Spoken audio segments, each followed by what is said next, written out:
एका छोट्या गावात एक गरीब शेतकरी राहत होता. दिवस रात्र मेहनत करूनही त्याच्या नशिबात फक्त दुःखच लिहिलं होतं. पिकं सुकलेली, घरात अंधार आणि मनात निराशा. एक दिवस तो पूर्णपणे तुटून गेला.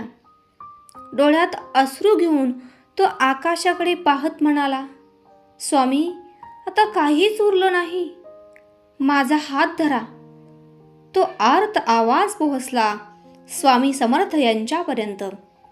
त्या रात्री स्वप्नात स्वामी आले. शांत, प्रसन्न चेहरा आणि एकच शब्द, घाबरू नकोस, मी आहे तुझ्यासोबत. सकाळ झाली. मनात थोडी आशा घेऊन तो शेतात गेला आणि तिथेच मातीमध्ये त्याला स्वामींची छोटी मूर्ती सापडली. त्या दिवसापासून त्याने फक्त एकच गोष्ट केली, विश्वास. हळूहळू त्याचं आयुष्य बदलत गेलं.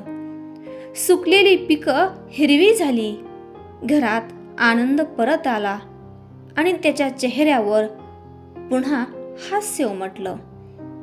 तेव्हा त्याला समजलं, स्वामी कधीच दूर नव्हते, फक्त माझा विश्वास कमी होता. म्हणजेच जिथे विश्वास असतो तिथे स्वामी उभे असतात. श्री स्वामी समर्थ.